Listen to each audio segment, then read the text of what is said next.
ধনুৰাশিৰ মানুহৰ 2025 চনটো কেনেকুৱা হ'ব প্ৰত্যেকজন মানুহেই নিজৰ বছৰটো কেনেকুৱা হ'ব জানিবলৈ আগ্ৰহী হয় আপুনিও আগ্ৰহী এতিয়া মই আজি আপোনালোকক কম যে ধনুৰাশিৰ মানুহৰ এই 2025 বৰ্ষটো কেনেকুৱা হ'বলৈ গৈ আছে আপুনি যদি ধনুৰাশিৰ ব্যক্তি ভিডিওটো শেষলৈকে চাব আৰু গম পাব যে আপোনাৰ এই বছৰটোনো কেনেকুৱা হ'ব আপুনি যদি আপোনাৰ ইউটিউব ফেসবুক অথবা ইনষ্টা লিগেল আৰু অৰ্গেনিক ভাৱে গ্ৰোথ কৰিব বিচাৰে তেনেহলে আমাৰ লগত যোগাযোগ কৰিব আপুনি আমাৰ পৰা legal views legal subscribe legal followers এই সকলোবোৰ লিগেল আৰু অৰ্গেনিক ভাৱে ল'ব পাৰিব আমাৰ হোৱাটছএপ নম্বৰ 9864808721 আপুনি আমাৰ হোৱাটছএপত মেছেজ কৰিব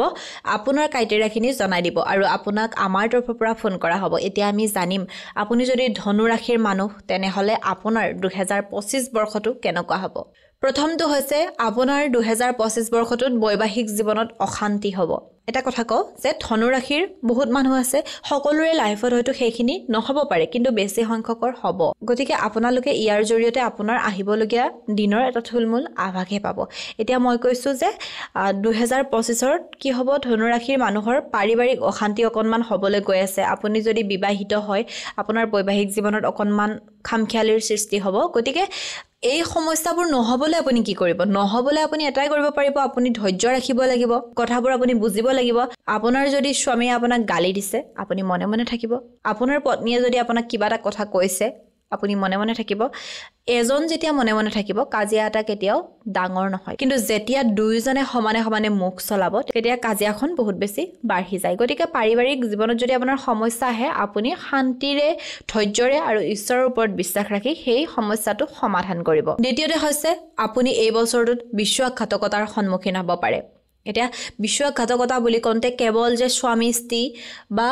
লাভ ৰিলেশনশিপ তেনেকুৱা ক্ষেত্ৰতে যে আপোনালোকে বিশ্বাসঘাতকতাৰ সন্মুখীন হ'ব তেনেকুৱা নহয় বিশ্বাসঘাতকতা আপোনাক জুনে তুনে কৰিব পাৰে আপুনি কাৰোবাক বিশ্বাস কৰে সেই ব্যক্তিজনে যদি আপোনাৰ বিশ্বাসটোৰ মূল্য ৰখা নাই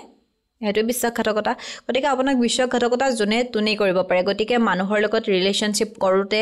বা যি কোনো সম্বন্ধ এটা কৰোতে আপুনি এই বছৰত অকনমান সাৱধান হ'ব মানুহক বিশ্বাসটো কৰোতে অকনমান সাৱধান হৈ কৰিব যাকে তাকে মানে সহজ পায় বা যাকে তাকে নিজৰ বহুত ক্লোজ বুলি ভাবি যেতি কথা কৈ নিদিব কাৰণ আপুনি বিশ্বাসঘাতকতাৰ সন্মুখীন হোৱাৰ চান্সেছ বেছি তৃতীয়তে হৈছে আপোনাৰ সকলো কামতে অকনমান দেৰি হ'ব আপুনি অকনমান লেজি হ'ব মানে কি হয় আপোনাৰ কামবোৰ অকনমান লেজি হ'ব এতিয়া কি হয় আপোনাৰ কিবা এটা কাম হ'বলে ৰৈ আছে কিন্তু সেই কামটো হোৱাই নাই বহুত বেছি লেন্ডি হৈ গৈছে মানে কামটো হওঁতে বহুত এটা টাইম লগাইছে গতিকে আপোনাৰ কামবোৰ অলপমান দেৰিকে হ'ব আৰু একেবাৰে শেষত হৈছে আপোনাৰ যি কোনো পুৰণি মানুহৰ লগত সম্পৰ্ক বেয়া হ'ব এতিয়া ধৰক আপোনাৰ যি কোনো পুৰণি সম্পৰ্ক হেয়া লাগিলে আপোনাৰ ভাই ভনীৰ সম্পৰ্ক হ'ব পাৰে বন্ধু বান্ধৱৰ সম্পৰ্ক হ'ব পাৰে বা আপোনাৰ কোনোবা সখী আছে বা বহু পুৰণি আপোনাৰ যি কোনো ৰিলেশন এটা বেয়া হোৱাৰ আশংকা এই বছৰটোত আপোনালোকৰ বহুত বেছি আছে গতিকে